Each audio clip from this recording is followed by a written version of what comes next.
I've been active, politically active for 30 years, and for animal rights I've been active now since 1985, so it's 23 years. And I'm working especially with the Association Against Animal Factories in Austria. And I've come here to speak on animal rights, a new social movement. I believe it's going to be the biggest challenge to society in the 21st century. The goal is to change the attitude of society to animals. Animals are considered things, and we know that they aren't. They have interests, they have feelings, they want things by themselves, and we should respect that as much as possible. We should give them autonomy and give them space to live and decide and organize themselves. And this is our primary goal, to shift the attitude in society so that animals are respected actually as persons, as we. Minister of Holland actually did.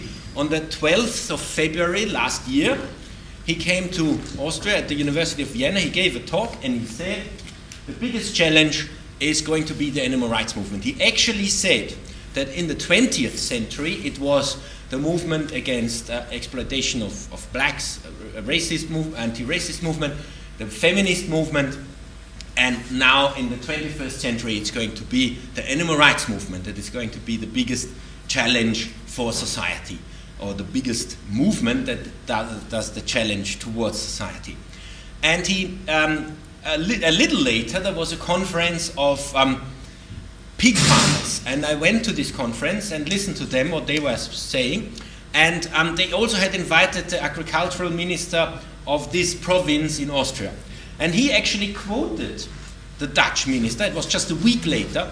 He actually quoted the Dutch minister, and he said, you might laugh about this, that somebody really cares about animals. Or you might swear at them and say they are nuts, leave us alone. But one thing is for sure, we have to face that, because this is what is going to happen.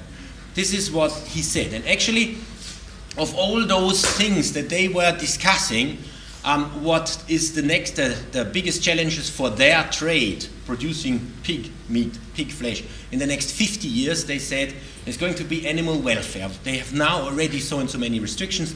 They're going to be ever more, acceleratingly ever more. They did talk about animal welfare though, and did not say that vegetarianism is the big threat for them. They felt that within the next 50 years, vegetarianism is not going to increase enough to actually challenge them, but animal welfare, laws that restrict the way they exploit non-human animals. And that's actually at the first sort of approach that people would understand that there is a being that actually produces something, and this being can suffer, can be exploited, so that being should at least have some sort of protection from this kind of exploitation. Another experience in this context was recently the milk prices went up for some reason, and in Munich in Germany there was a big demo by farmers who said, we are the ones who produce the milk, we want to have a share of the increase of the milk price. And there were the trade people who were selling the milk, and they said, we want a share of the milk price. And then there were the shops who said, we want a share of the milk price. And there was nobody who said, it's actually the cows producing the milk, and why shouldn't they get a share of the milk price? Nobody actually felt that this is worth discussing. But why? It's the cows who produce the milk, it's the cows who have working conditions. Why shouldn't they gain from a higher milk price by having better working conditions? Why should that not be the case?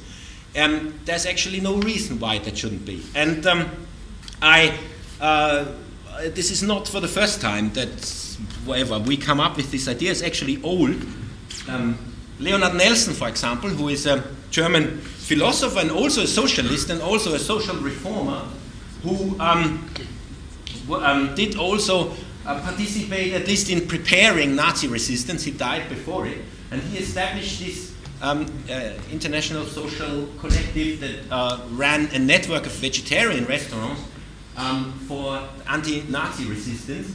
And he said, a socialist who does not want to be a capitalist, who is serious in his fight against exploitation, will not join the tradition of exploiting animals and will not participate in the millionfold murder.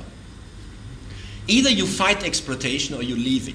A socialist who laughs at these demands does not know what he is doing. He only proves that he has never seriously thought what the word socialism means. So for him, that was utterly clear that socialism involves also workers' rights for non-human animals. And he said, no, the sphere of those creatures who need protection is much wider than those creatures who actually can act morally. So he separated that, and that's an important separation, because often when I debate things with, especially from the progressive left-wing movement, people, they often say to me, only those who can start up a movement to defend their own rights, who can fight for their own rights, deserve their own rights. But I don't think that really holds if you think about it, because why should creatures that are just too weak or that are incapable of organizing themselves not deserve any rights just because of their weakness? Weakness cannot be a reason why you shouldn't have rights. Mass production means for each unit you have less production costs and you can be cheaper on the free market. So what you need to do is have huge units and have automatic production. And this is what happened to the non-human animals. No talking about farmers or whatever. This is just industrial production, because that is what the market leads to. Lifelong locked up in body-sized cages. These are the breeding sows. Always the same principle. Don't let them move. Let them stand still. These are creatures that are as intelligent and social as dogs. They're very big. They can be 300, 400 kilos. And they are in body-sized cages. They can't move at all. And this is because that's maximizing of profit process. The only thing that matters is the profit at the end. Information about animal rights. We have now, we are a big group with lots of groups forming a network of animal rights activists in Austria under the abbreviation of VGD. And we have a website which is www.vgd.at.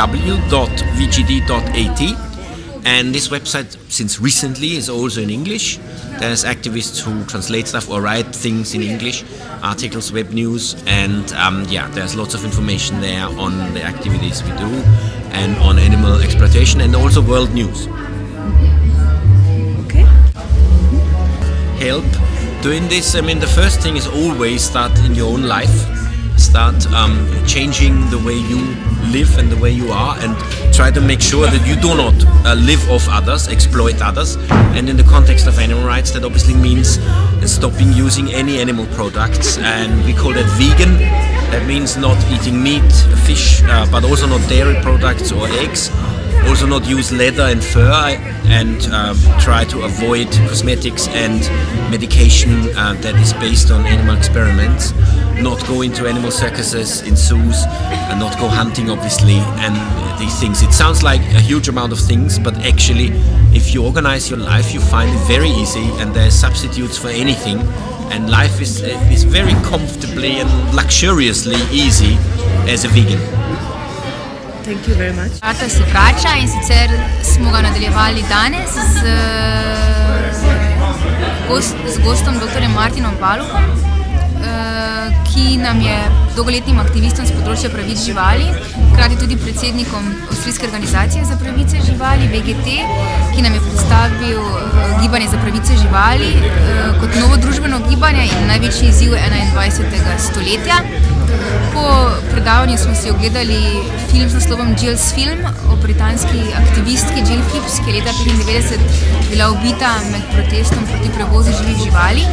Hkrati pa smo tudi na kratko slišali predstavitev novega veganskega vodnika po veganskih nakupih